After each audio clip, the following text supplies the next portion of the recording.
Science के videos का पहला वीडियो है चैप्टर 1 के लिए, केमिकल रिएक्शंस एंड इक्वेशंस। और मैं कोशिश करूँगा ये भी आपको बहुत पसंद आएगा, जैसे आपको मेरे मैथ के वीडियोस अच्छे लग रहे हैं। ठीक है, तो शुरुआत करते हैं। तो चैप्टर का नाम ही है केमिकल रिएक्शंस एंड इक्वेशंस। तो सबसे पहले हम ये समझेंगे कि ये केमिकल रिएक्शंस होता क्या है और ये हमें कहाँ कहाँ ऑब्जर्व होता है, हम कहाँ कहाँ देखने को इसको हम देखते हैं। तो देखा जाए तो what is chemical reaction? So chemical reactions basically a process in which a new substance with new properties are form.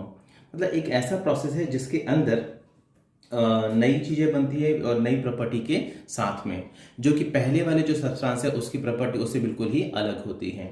आपने डेली लाइफ में बहुत सारे ऐसे एग्जांपल देखे होंगे, जैसे कि फ्रूट्स का एक पकना, फिर उसके बाद उसका सड़ जाना, या घर के अंदर रूम टेम्परेचर पर जो मिल्क रखा हो फिर धीरे धीरे उसका जो है खराब हो जाना, तो वे भी केमिकल प्रोसेस ही है। कर्ड का बनना, और ऐसे ही कई सारे एग्जाम्पल देखे होंगे आपने नेचर के अंदर। लोहे के ऊपर जंग लग जाना।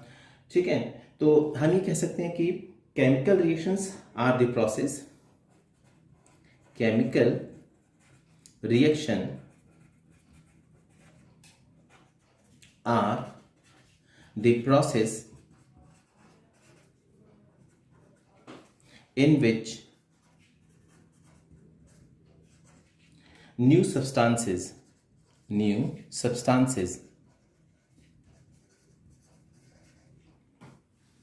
with new properties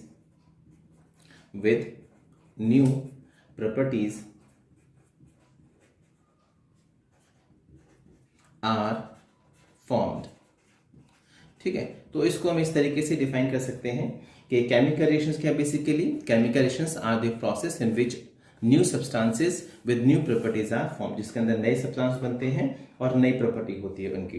ठीक है, अच्छा, इसके अंदर chemical reactions involve chemical changes. Basically chemical जो रिएक्शंस होते हैं उसके अंदर क्या होता है, केमिकल चेंजेस आते हैं। ठीक है, अब इस केमिकल चेंजेस के दौरान किस किस क्या क्या होता है basically. So during a chemical reaction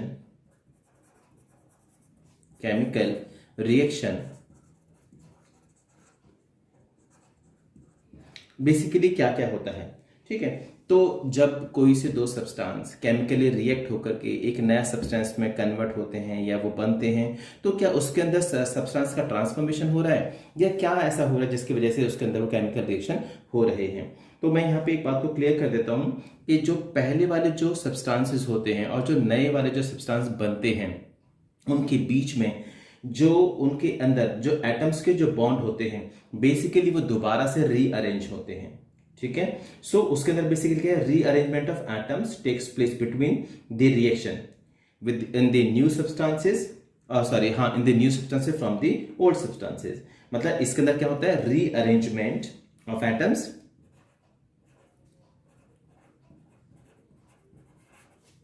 rearrangement of atoms.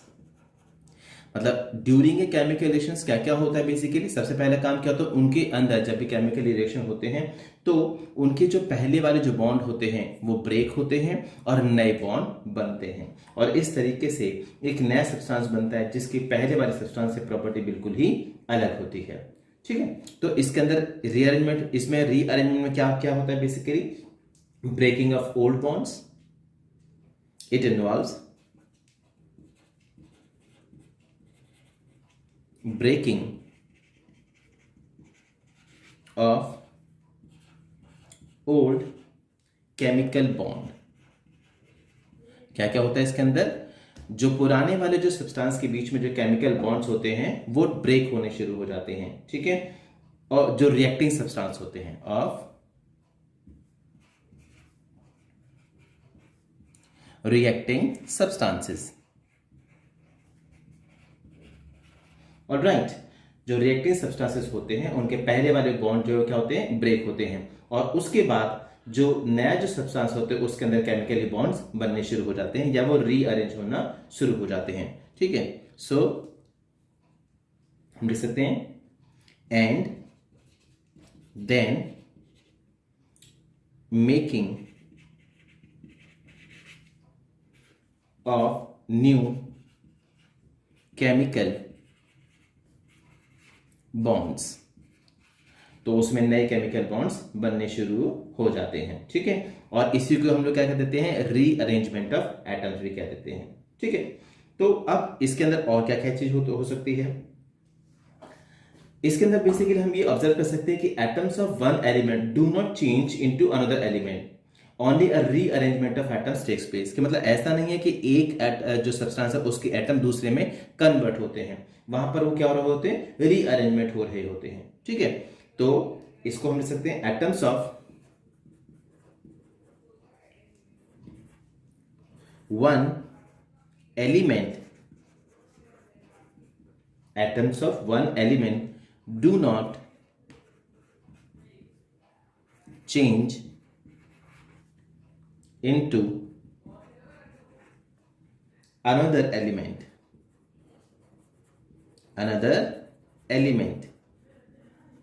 मैं नोट्स फॉर्म के अंदर आपको स्टडी करा रहा हूँ ताकि आप हर एक टॉपिक के प्रॉपरली नोट्स भी उतारते जाएं साथ साथ में।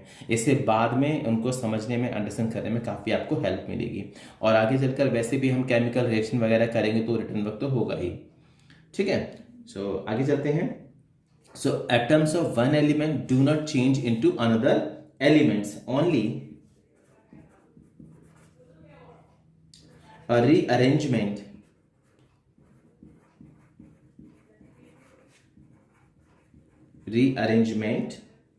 of atoms takes place। Alright, तो यहां पर हमने तीन बातें अंडरस्टैंड करी ड्यूरिंग पहली बात, केमिकल रिएक्शंस क्या होते हैं। So chemical reactions are the process in which new substances with new properties are formed.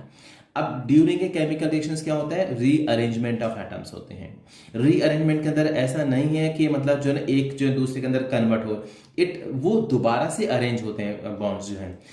It involves breaking of old bonds, जैसे अगर कोई चीज है इस तरीके से बॉन्ड है, सपोज करो यहाँ पर ये इसके साथ बॉन्डेड है, ये इसके साथ बॉन्डेड है, इस तरीके से, तो ये जो पहले बॉन्ड ब्रेक होंगे, ठीक है, और उसके बाद फिर से दोबारा से अरेंजमेंट के अंदर होता है। ठीक है, so it involves breaking of old chemical reacting substances of उनके bonds and then making of new chemical bonds. ठीक है, तो और क्या होता है, atoms of one elements do not change into another element, कि एक एटम जो दूसरे एलिमेंट में चेंज नहीं होता है, उस प्रोसेस में क्या होता है, उनके एटम्स का आपस में रीअरेंजमेंट होना शुरू हो जाता है। ठीक है, अब इस दौरान हमने दो बातें समझी कि एक तो वो जो सब्सटेंस जिसका अंदर केमिकल रिएक्ट हो रहा है, और उसके बाद उस केमिकल रिएक्शन के बाद में एक नया सब्सटेंस बन जाना। ठीक है, सो यहां पर दो चीजें हैं, यानी मानो ये दो चीजें हैं जो जिन्होंने आपस में केमिकली रिएक्ट किया और उसके बाद में एक नई चीज यहां पर ये फॉर्म हो गई, जिसकी प्रॉपर्टी ये जो केमिकली बॉन्ड हुए थे उनकी प्रॉपर्टी से एंटायरली डिफरेंट होती है।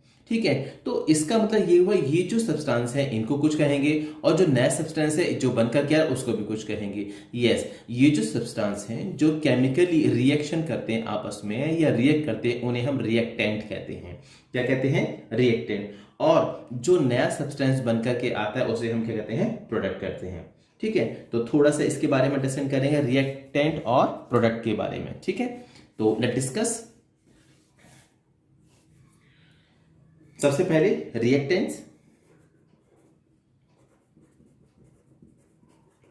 ये रिएक्टेंट्स क्या होते हैं, this substances which take part in a chemical reactions are called reactants.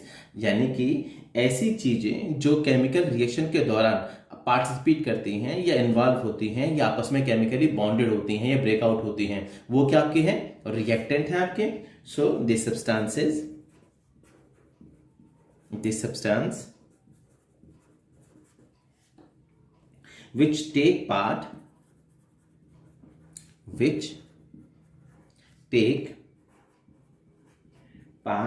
in a chemical reaction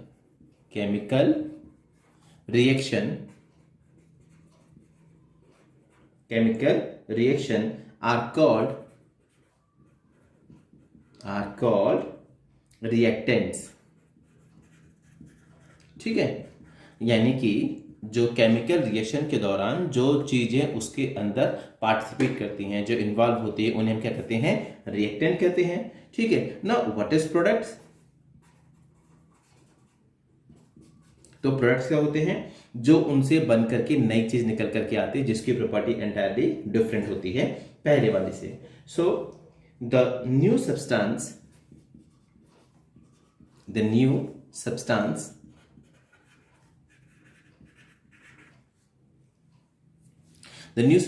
is produced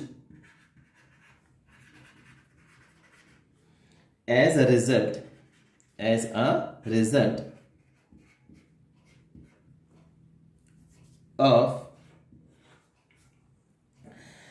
of chemical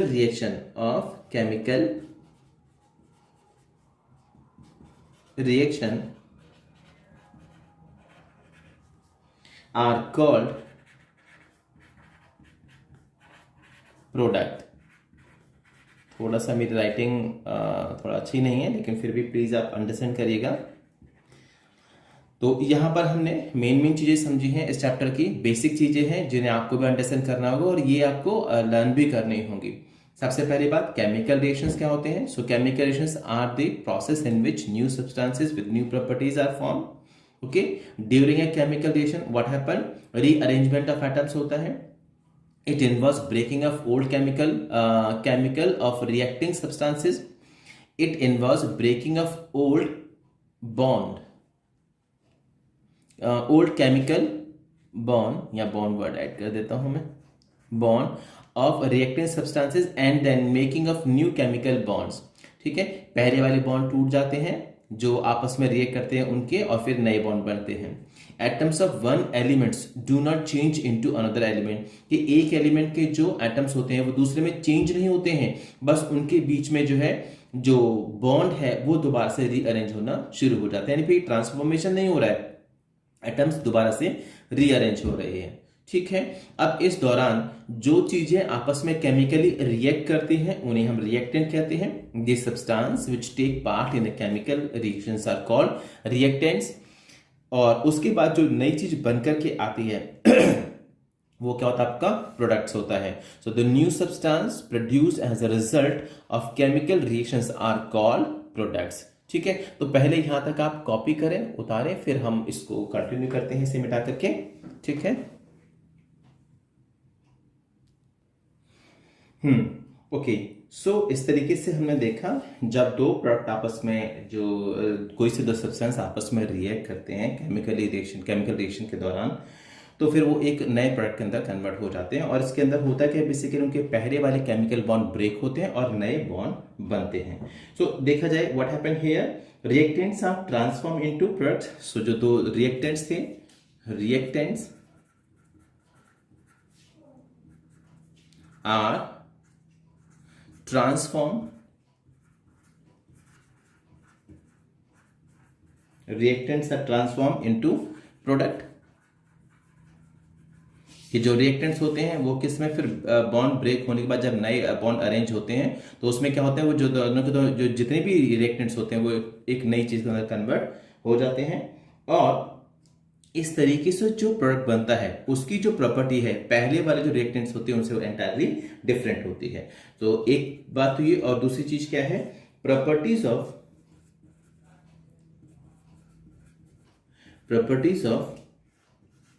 new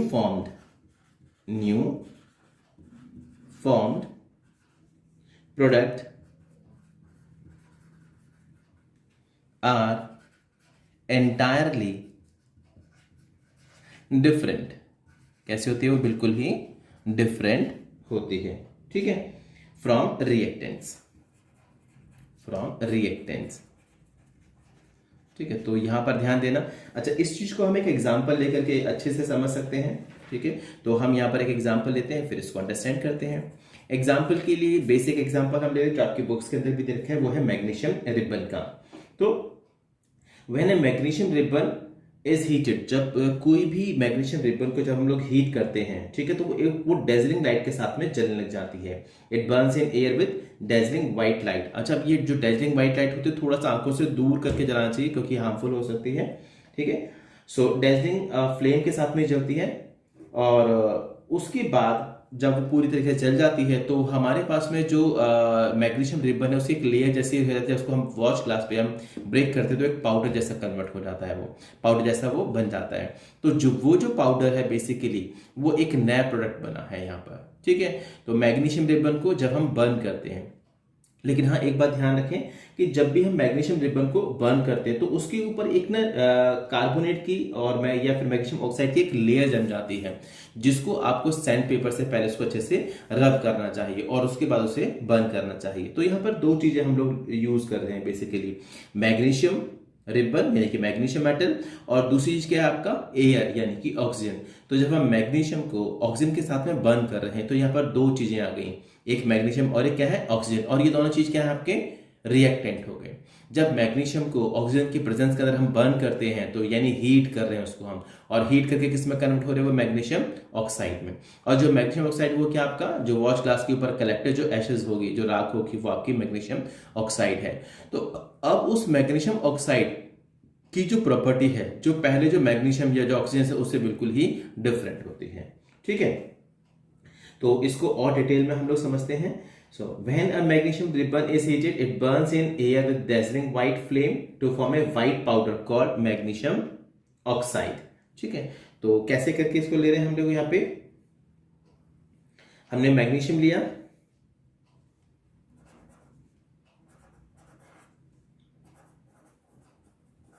magnesium जो कि आपके क्या है as a ribbon form metal है आपका, प्लस हमने क्या लिया एयर में से ऑक्सीजन, और जब हमने इसको हीट किया, ठीक है, तो ये किस में कन्वर्ट हो जाएगी मैग्नीशियम ऑक्साइड के अंदर, मैग्नीशियम ऑक्साइड, ठीक है। तो यहां पर मैग्नीशियम और यहाँ ये रिबन फॉर्म के अंदर, और ये ऑक्सीजन हमने एयर में से लिया है, और ये मैग्नीशियम ऑक्साइड जो वॉच ग्लास के ऊपर जो आपका एसिड होगा, ठीक है। तो इस बर्निंग प्रोसेस के दौरान जो मैग्नीशियम जो ऑक्साइड जो बनी है, ठीक है, वो क्या है उसका जो प्रॉपर्टी है इससे बिल्कुल ही डिफरेंट हो गई यहाँ पर। क्लियर बात आपको? तो ये दोनों चीजें क्या होंगे आपके रिएक्टेंट हो गए, ये क्या आपके रिएक्टेंट है, और ये जो नई चीज बनकर के निकली है ये क्या आपका प्रोडक्ट है, ये क्या कहेंगे इसको आप प्रोडक्ट कहेंगे, जो कि इससे बिल्कुल ही डिफरेंट होगा।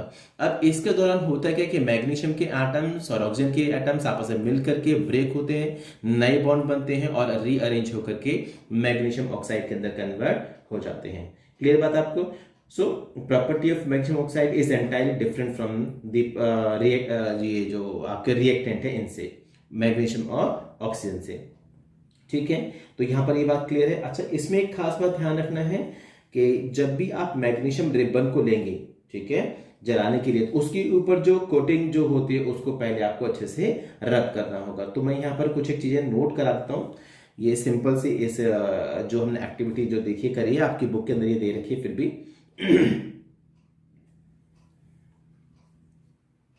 नंबर 1, मैग्नीशियम रिबन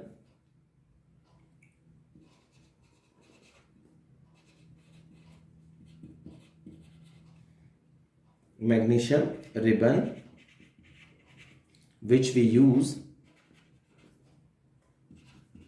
ये आप याद भी रखेंगे, which we use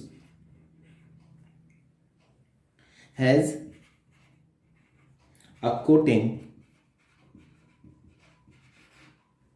of basic magnesium carbonate, magnesium carbonate और मैग्नीशियम ऑक्साइड, मैग्नीशियम ऑक्साइड जो कि बहुत स्लोली करके इसके ऊपर एक लेयर जम जाती है, जो कि आगे उसको हीट होने में मतलब नहीं हो पाती प्रॉपर्ली, तो उसको पहले हमें रब करना चाहिए तभी वो केमिकली रिएक्ट करती है वो, ठीक है। सो और magnesium oxide on its surface, right. तो उसके सरफेस पर ये एक लेयर जम जाती है ना। It is formed by the slow action of moist air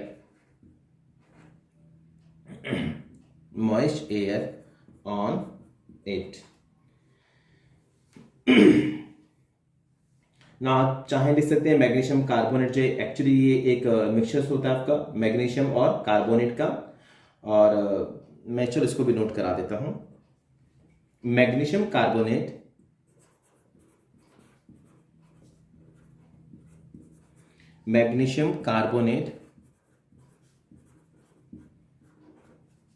is a mixture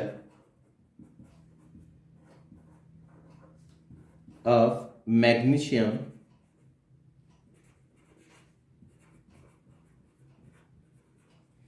carbonate and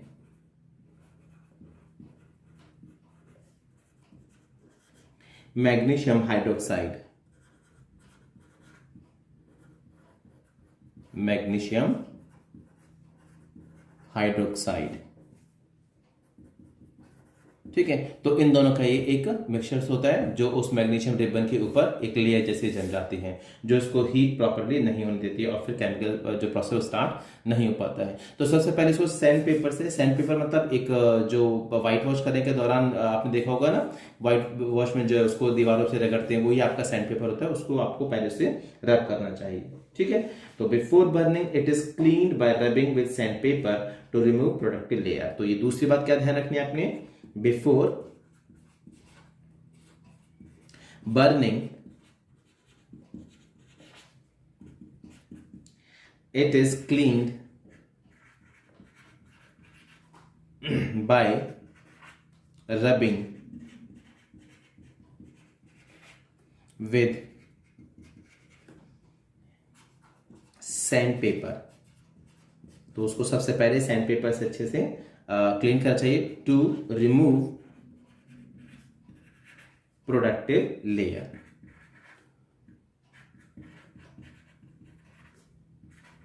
right, और उसके बाद उसको आपको बर्न करना चाहिए और प्रोसेस प्रॉपर्ली यूज होगा। अच्छा, एक और खास बात ध्यान रखनी है, आप इसे नोट कर सकते हैं कि इसको काफी मतलब डिस्टेंस पर आपको बर्न करना चाहिए, और बल्कि मैं तो चाहूंगा ये टीचर की प्रेजेंस में ही एक्टिविटी होनी चाहिए, क्योंकि magnesium ribbon should be burn by keeping it as far as possible away from the eyes, because it is dazzling white light is harmful to the eyes. ये हमारी आंखों के लिए काफी ज्यादा नुकसानदायक हो सकती है, ठीक। इसके अलावा हम और भी एग्जाम्पल अपनी डेली लाइफ के अंदर हम ऑब्जर्व करते हैं। ये केवल ऐसा ही नहीं है कि केवल मेटल्स या नॉन मेटल्स या इसी तरीके की चीज़ों के अंदर हम ये एग्जांपल देते हैं, डेली लाइफ के अंदर भी हम काफ़ी सारे एग्जांपल देखते हैं। मैं बताता हूँ आपको एक एक करके। जैसे कि अगर आपके घर में फ्रूट्स आए हैं तो और उन फ्रूट्स को आपने छोड़ दिया कुछ टाइम के लिए, तो वो रखे रखे रखे थोड़े से क्या हो जाएंगे, सड़ने लग जाते हैं, रोटिंग होने शुरू हो जाती है उनके अंदर। और या फिर अगर आप मार्केट से मिल्क लेकर के और आपने उसे फ्रिज में नहीं रखा है तो धीरे धीरे वो भी खराब हो जाता है। तो इसके और भी एग्जाम्पल हो सकते हैं, जैसे कि सोरिंग ऑफ मिल्क, ठीक है, और फॉर्मेशन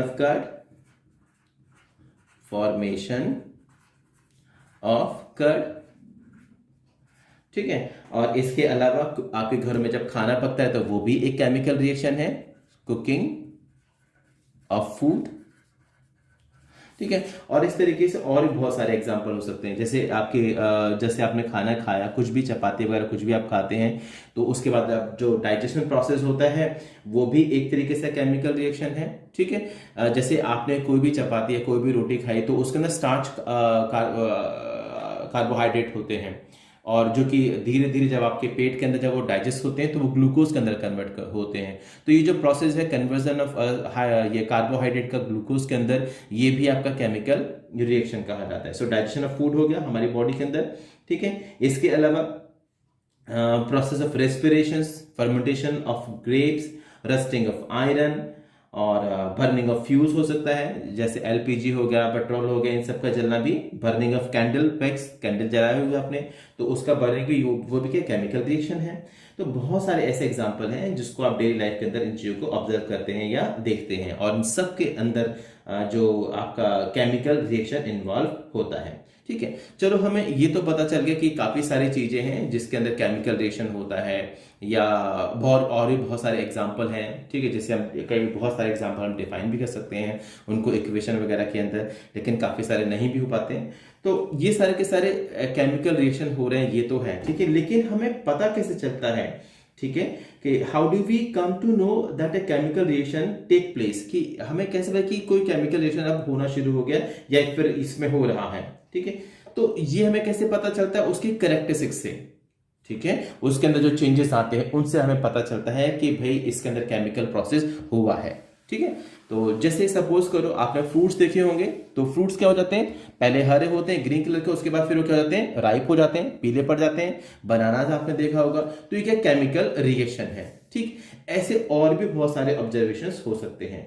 ठीक है, सो इसको हम लोग क्या कहेंगे, कैरेक्टरिस्टिक्स ऑफ केमिकल रिएक्शन। ये बहुत ही इंपॉर्टेंट है, ध्यान से समझिएगा। कैरेक्टरिस्टिक of chemical reactions, ये थोड़ा डिटेल में कराऊंगा मैं, और घबराइए नहीं। देखो, अगर हम चीज डिटेल में समझते हैं, अच्छे से एक्सप्लेन होकर के देखते हैं, इससे जरूरी नहीं है कि आपने कितना फास्ट किया, जरूरी यह है कि आपको कितना बेस्ट क्लियर हुआ। ठीक है, तो भागने से कुछ फायदा नहीं है, उसको फिर स्किप हो जाएगा। लेकिन आप उसे प्रॉपरली उसे लर्न करते हुए, लिखते हुए अगर आप करते हैं, प्रैक्टिस करते हैं, तो ज़्यादा अच्छा रहेगा। मुझे लगता है स्पीड से चलने से कुछ फायदा नहीं है, और अभी आपके पास टाइम भी है।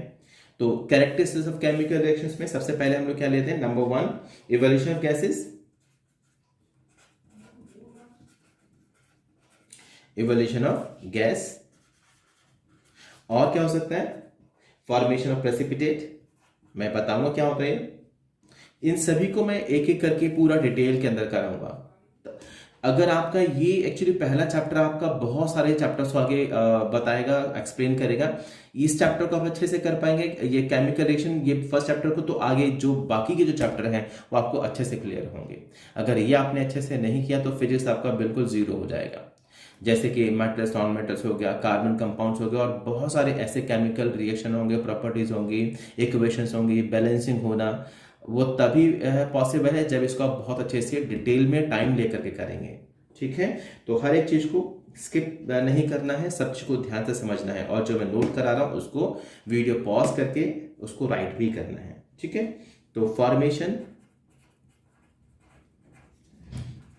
Of a precipitate,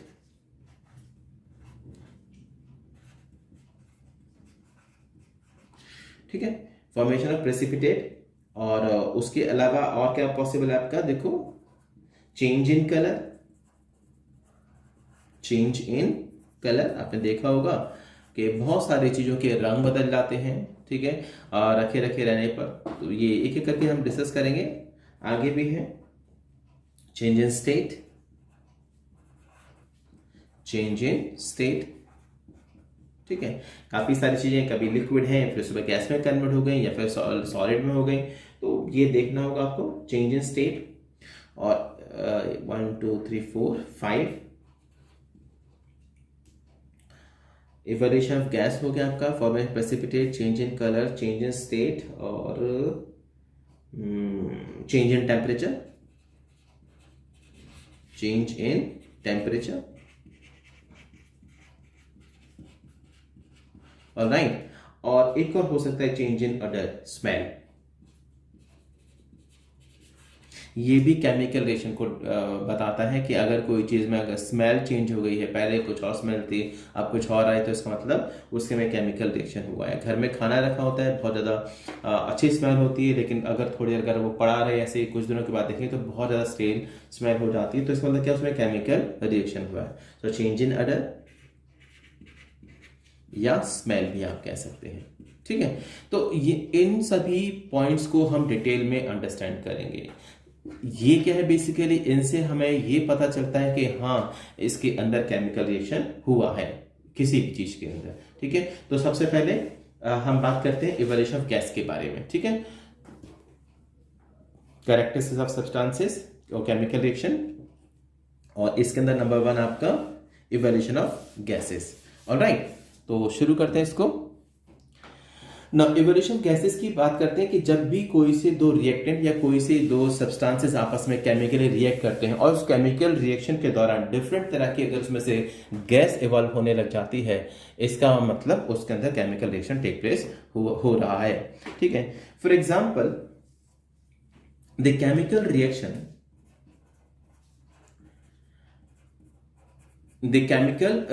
between zinc और आपका सल्फ्यूरिक एसिड।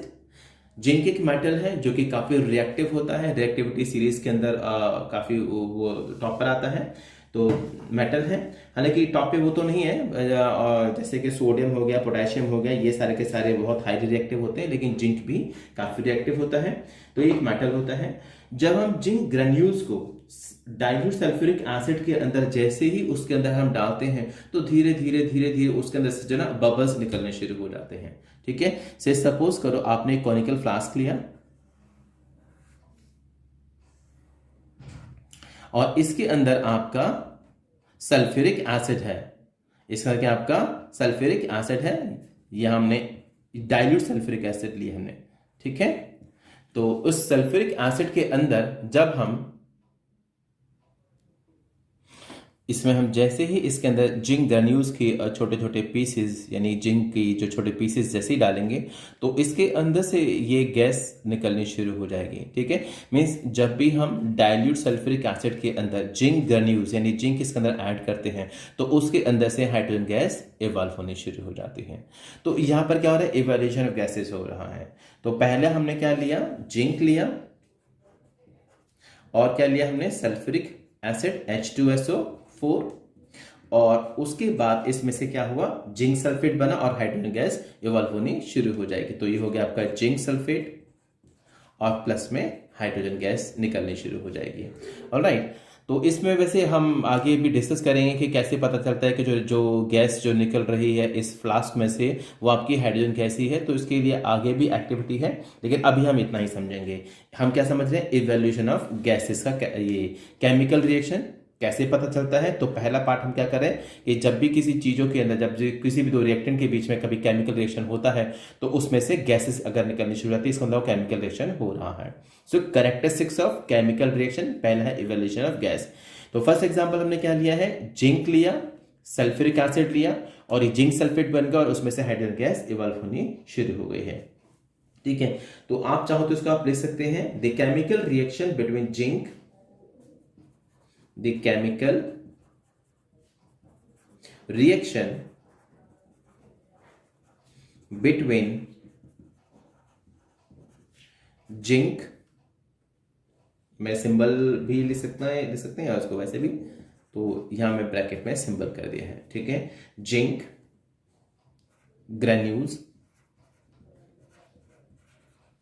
ठीक है, जिंक ग्रेन्यूल्स एंड डाइल्यूट मतलब उसमें थोड़ा सा हमने उसको लिक्विड फॉर्म में कन्वर्ट कर दिया है, सल्फ्यूरिक एसिड को, हाईली कॉन्सेंट्रेटेड नहीं है, डाइल्यूट फॉर्म के अंदर है। ठीक है, dilute sulphuric acid the chemical reaction between zinc granules and dilute sulphuric acid characterized by evolution of gas,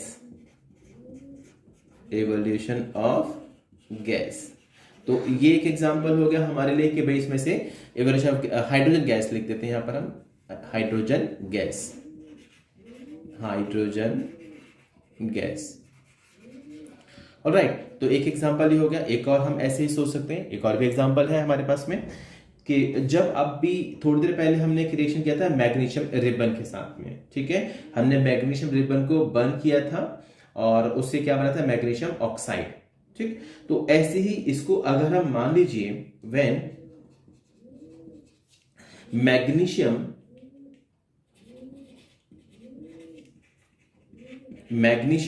को रिएक्ट करते हैं हम लोग डाइल्यूट किसी एसिड के साथ में, इट में भी हाइड्रोक्लोरिक एसिड और इट में भी सल्फ्यूरिक एसिड, स्ट्रॉन्ग एसिड के साथ में, तो भी हाइड्रोजन गैस इवॉल्व होती है। When magnesium reacts with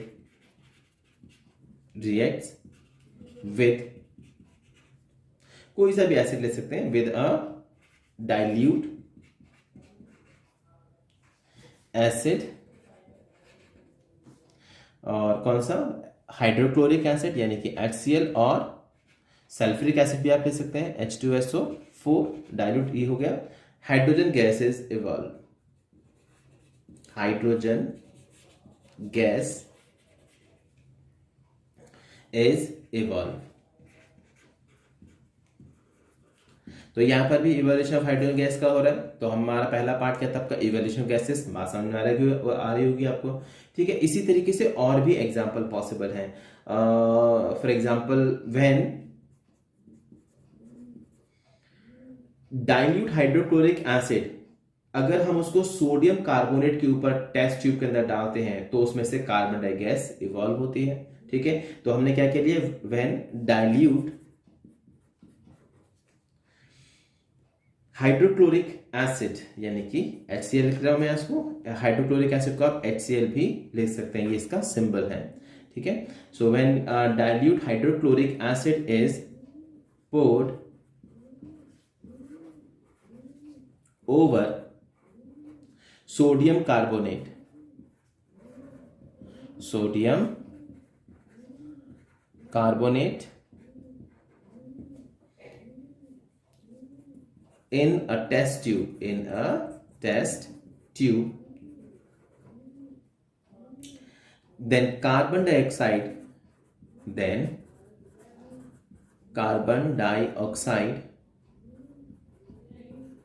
that is CO2, अगर सिंगल O है यानी 2 नहीं तो उसको हम कार्बन मोनोऑक्साइड कहेंगे। सो CO2 यानी carbon dioxide gas is evolve. तो मुझे लगता है आपको बात क्लियर हो गई होगी। हम पढ़ रहे हैं कैरेक्टरिस्टिक्स ऑफ केमिकल रिएक्शन, जिसके अंदर हमने इवोल्यूशन ऑफ गैसेस को अंडरस्टैंड किया है। हमने यहाँ पर 3 एग्जांपल लिए हैं। पहले हमने जिंक का लिया है, फिर हमने मैग्नीशियम रिबन का और डाइल्यूट एसिड के साथ में लिया है, फिर हमने डाइल्यूट हाइड्रोक्लोरिक एसिड को और किसके ऊपर हमने पोर किया है, सोडियम कार्बोनेट के साथ में। और यहाँ पर कौन सी गैस इवॉल्व हुई है, CO2 गैस, ठीक है। और यहाँ पर कौन सी हुई है, हाइड्रोजन गैस, ठीक है। और यहाँ पर भी हाइड्रोजन गैस इवॉल्व हुई है, ठीक है। तो तीनों ही केसेस के अंदर हमें देखा कि हाइड्रोजन गैस इवॉल्व यानी गैस का इवोल्यूशन हो रहा है, ठीक है। तो अब हम अगले चलते हैं जो कि आपका फॉर्मेशन ऑफ प्रेसिपिटेट है, ठीक है। नाउ अगला है फॉर्मेशन ऑफ प्रेसिपिटेट। तो देखो, फॉर्मेशन ऑफ प्रेसिपिटेट को हम समझने से पहले हमें ये समझना जरूरी है कि प्रेसिपिटेट होता क्या चीज है, बेसिकली ये प्रेसिपिटेट है क्या। तो मैं आपको बता देता हूँ, जब भी हम एक या दो से अधिक या कोई भी सब्सटेंसेस का रिएक्शन करते हैं तो समटाइम्स क्या होता है, सॉल्यूशन के अंदर एक इनसॉल्युबल सॉलिड सब्सटेंस रह जाता है, ठीक है। वो जो वाटर के अंदर डिसॉल्व नहीं हो रहा है, तो वो जो इनसॉल्युबल सब्सटेंस है उसी को हम लोग क्या कहते हैं, प्रेसिपिटेट कहते हैं, ठीक है। तो अंडरस्टैंड करना बहुत जरूरी है ये सबसे पहले। So what is a precipitate, मैं ये साथ साथ कराता चलता हूं मैं। व्हाट इज प्रेसिपिटेट, है ना, और ये ध्यान भी रखना है आपने, व्हाट इज प्रेसिपिटेट। तो मैं लिख दे रहा हूं, a precipitate is a solid product, a precipitate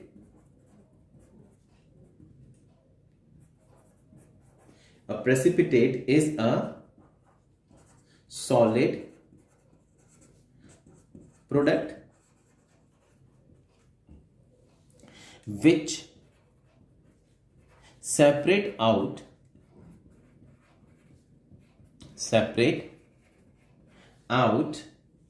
from the solution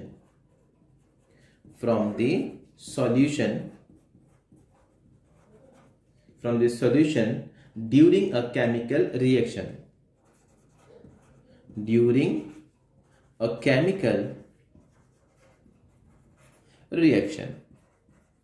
ठीक है। उम्मीद करता हूँ बात समझ में आ रही होगी।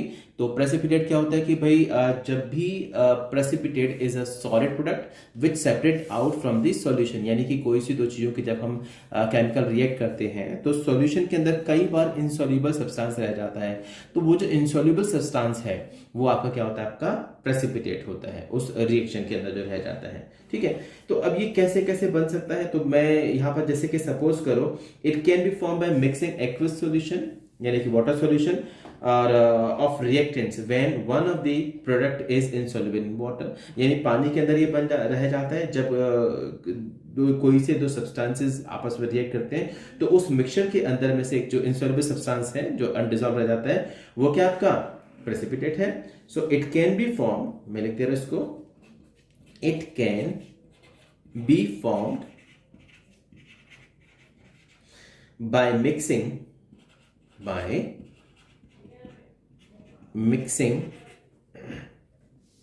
aqueous solution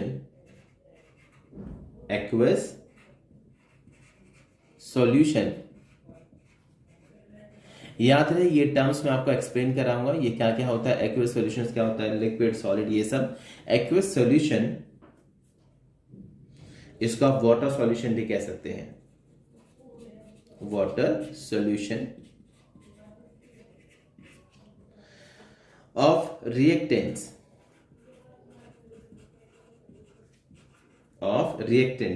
when one of the product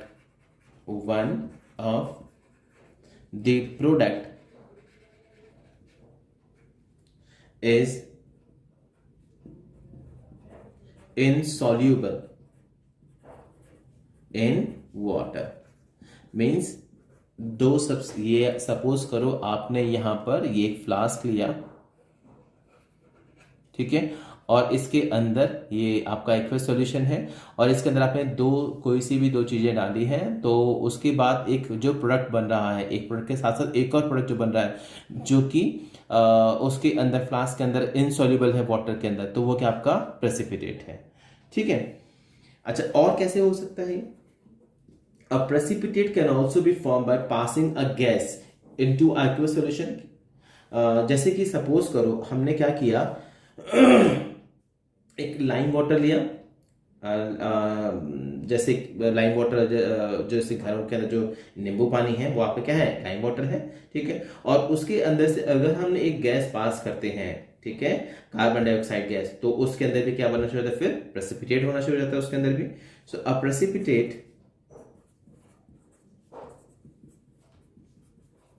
precipitate can also be formed, ठीक है, by passing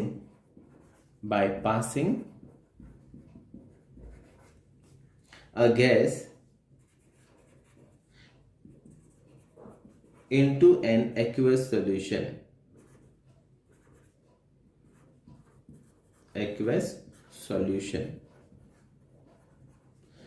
of a substance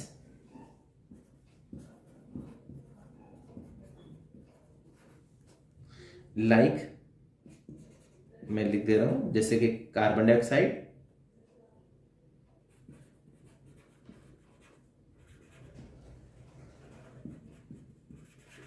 ठीक है, carbon dioxide gas into lime water,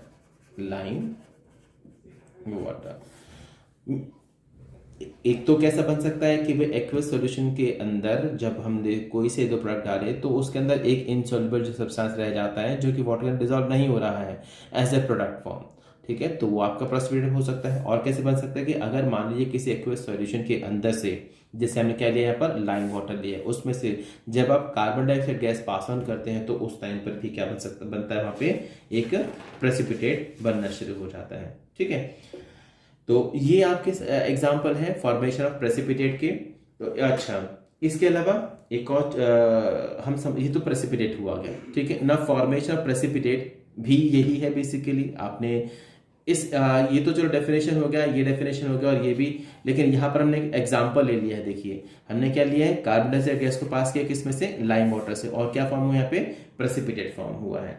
ठीक है, इसके अलावा और भी एग्जाम्पल पॉसिबल है, तो इसको मैं रब कर दे रहा हूँ, मिटा दे रहा हूँ, फिर अदर एग्जाम्पल्स लेते हैं।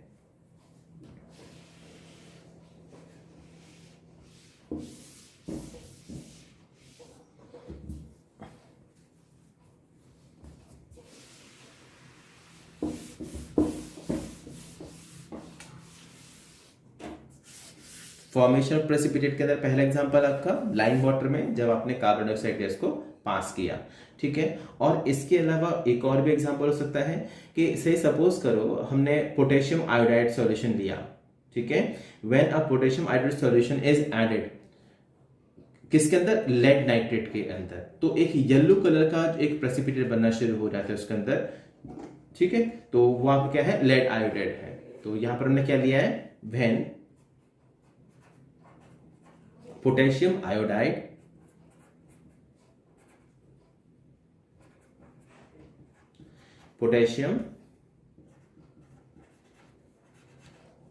solution is added to a solution of lead nitrate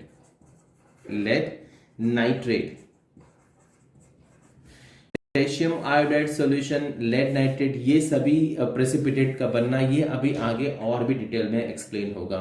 मैं यहाँ पर अभी आपको अंडरस्टैंड करा रहा हूँ कि फॉर्मेशन ऑफ प्रेसिपिटेट कब हो रहा है और कैसे हो रहा है। ठीक है, so when a potassium iodide solution is added to a solution of lead nitrate, then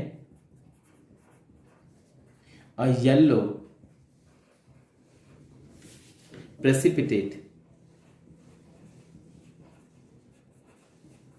precipitate of lead iodide, ठीक है, lead iodide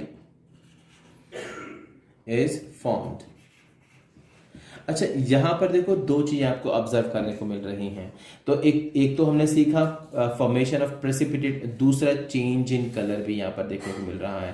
पहले सॉल्यूशन कलरलेस था और उसके बाद कैसा कलर का हो गया, येलो कलर का हो गया।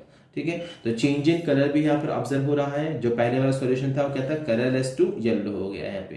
ठीक है, सो चेंज इन कलर भी ऑब्जर्व हुआ। इससे पहले वाले जो था लाइम वाटर और कार्बन डाइऑक्साइड, जब हमने गैस पास करी थी तो उसका सॉल्यूशन व्हाइट कलर का मिल्की हो जाता है। ठीक है, तो ध्यान दीजिएगा ना। एक एग्जाम्पल ये हो गया, एक और एग्जाम्पल ले सकते हैं हम इसके अंदर। एक और एग्जांपल जैसे कि डाइल्यूट सल्फ्यूरिक एसिड लेते हैं, वो क्या था आपका H2SO4 को जब हम बेरियम क्लोराइड सॉल्यूशन के अंदर ऐड करते हैं, हमने क्या लिया है, डाइल्यूट सल्फ्यूरिक एसिड, यानी कि H2SO4 को जब हम बेरियम क्लोराइड सॉल्यूशन के अंदर टेस्ट ट्यूब में ऐड करते हैं तो उसमें भी एक प्रेसिपिटेट बनना शुरू होता है व्हाइट कलर का। सो व्हाइट प्रेसिपिटेट ऑफ किसका, बेरियम सल्फेट का बनना शुरू हो जाता है। तो यहां पर हमने क्या लिया, व्हेन डाइल्यूट सल्फ्यूरिक एसिड यानी H2SO4 is added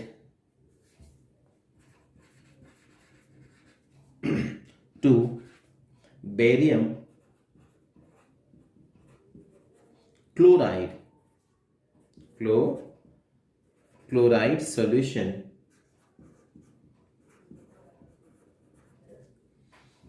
किसके अंदर, एक टेस्ट ट्यूब के अंदर, taken in a test tube, तो उसमें एक प्रेसिपिटेट बनना शुरू होता है। Then a white precipitate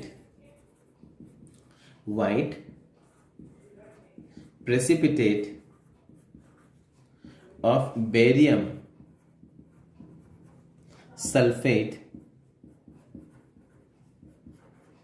sulphate is formed.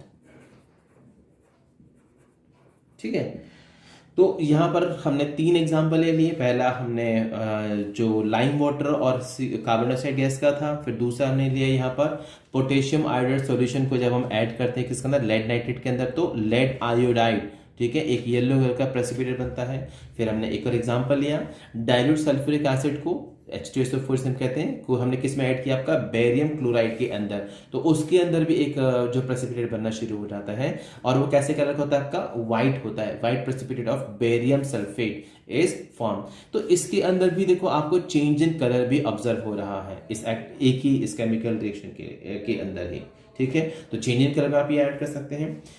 देखिए इस वीडियो के अंदर हम लोग इतना ही करेंगे, इसके लिए हम नेक्स्ट पार्ट बनाएंगे, तो नेक्स्ट पार्ट में इसका हम कंटिन्यूएशन करेंगे चेंज इन कलर का भी, ठीक है। तब तक के लिए इतना ही।